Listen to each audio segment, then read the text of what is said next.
হঠাৎ আলাপা ইসলামী ব্যাংকের পোষ্য গুন্ডা বাহিনী দিয়ে আমাদের ভাই ও বোনদের উপর অমানবিকভাবে মারপিট ও নির্যাতন করা হয়েছে। আমাদের অনেক বোনেরা ছিল অন্তঃসত্ত্বা, অনেক বোনেরা ছিল অসুস্থ, অনেক ভাইরাও ছিল অসুস্থ। তারা অমানবিকভাবে আমাদের ভাই ও বোনদের উপর লাঠিচার্জ করে, হামলা করে এবং অস্বাভাবিকভাবে আমাদের বোনদের গায়ে হাত তুলে। আমি জানি না কোন আইনে ব্যাংকের একজন সিকিউরিটি আমাদের বোনদের গায়ে হাত তুলতে পারে। সাংবাদিক ভাই, মিডিয়ার ভাইরা যারা আছেন, তাদের মাধ্যমে পুরো দেশবাসীর কাছে আমি বিষয়টা জানতে চাই, পুরো দেশবাসীর কাছে আমি প্রশ্ন করতে চাই।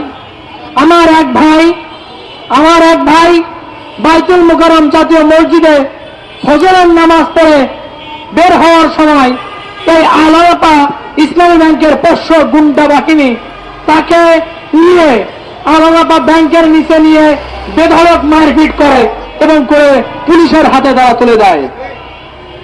আমরা মার খেয়েছি, আমরা আমাদের মার খাওয়ার পরেও এই ব্যাংক ম্যানেজমেন্ট অবৈধভাবে মিথ্যা মামলা সাজিয়ে আমাদেরকে হেনস্থা করার জন্য আমাদের 16 জন এবং অজ্ঞাতনামা 180 থেকে 200 জনের নামে মামলা করে। মামলা হয়েছে, আমরা আইনকে সম্মান করি, আইনকে শ্রদ্ধা করি। আমরা যখন গত রবিবার আমরা জামিন নেওয়ার জন্য সকলে ঢাকা অবস্থান নিলাম এবং সবাইকে আসতে বললাম, ঠিক আমার এক ভাই মোহাম্মদ সাদ্দাম হোসেন, যশোর বেনাপোল শাখার, আমার ভাইটি যখন ফজর নামাজে আজানের ডাকে নামাজ থেকে বের হয় মসজিদ থেকে, এই আলাপা ব্যাংকের পোশাকধারী গুন্ডা বাহিনীরা আমার ভাইকে ধরে নিয়ে বেধড়কভাবে পিটাইছে, বেধড়কভাবে তারা মারপিট করছে। আমার ভাইটা, তার শরীরের অবস্থা খুবই খারাপ, সে হাসপাতালে ভর্তি আছে তার নিজ এলাকায়। তাকে ধরে তাকে জেলখানায় পাঠানো হয়েছে, পুলিশের হাতে তুলে দেওয়া হয়েছে। আমি দেশবাসীর কাছে জানতে চাই, তারা মামলা দিয়েছে, মিথ্যা মামলা দিয়েছে, তবুও সে পর্যন্ত মেনে নেওয়া যায়।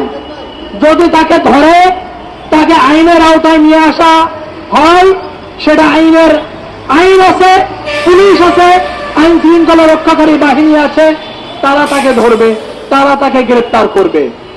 আমি জানতে চাই কি কারণে এই আলাপা ব্যাংকের পোষ্য গুন্ডা বাহিনী আমার ভাইটিকে ধরলো এবং তাকে বেধড়ক পিটালো। এই বাংলাদেশের আইন শৃঙ্খলা বাহিনী তাদের কি কোনো স্পেশাল ক্ষমতা দিয়ে রেখেছে? তাদেরকে পাওয়ার দিয়ে রেখেছে এই আলাপার কর্মীদেরকে ধরার জন্য?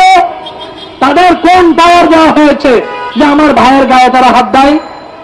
একটা পুরুষ সিকিউরিটি গার্ড, তাদের কোন পাওয়ার দেওয়া হয়েছে তারা আমার বোনের গায়ে হাত দেয়? আমাদের বোনেদের অন্য ধরতে টানা হয়েছে, আমাদের বোনেদের গায়ে অসহনশীল ভাবে হাত দেওয়া হয়েছে। এটা একটা ন্যাক্কারজনক ঘটনা। সামান্য আলাপা ব্যাংকের 8 পাস সিকিউরিটি গার্ডরা মাস্টার ডিগ্রি পাস অফিসারদের গায়ে হাত তুলেছে ন্যাক্কারজনক ভাবে। তারা লাঠি পেটা করেছে, আমাদের ভাইদের মাথা ফাটিয়েছে, আমাদের বোনেদের শরীরের বিভিন্ন জায়গায় ক্ষত তৈরি করে দিয়েছে। আমি দেশবাসীর কাছে প্রশ্ন ছুটতে চাই, দেশের রাজনৈতিক মহলের কাছে প্রশ্ন ছুটতে চাই, আপনারা কি আমাদের দেখতে পাচ্ছেন না? আপনারা কি এটাই কি বৈষম্যের আন্দোলন হয়েছিল? বাংলাদেশের 24-এর যে গণ অভ্যুত্থান, যে বৈষম্য থাকবে না বাংলাদেশে, তার জন্য যুদ্ধ করা হয়েছিল। আমরা কি যুদ্ধে ছিলাম না? আমাদের ভাইয়েরা জীবন দিয়েছে, রক্ত দিয়েছে। আমরা প্রত্যক্ষভাবে এবং পরোক্ষভাবে নিজেরা শ্রম দিয়ে আর্থিকভাবে আমরা কি তাদের সহযোগিতা করিনি? কোথায় আমাদের বৈষম্য?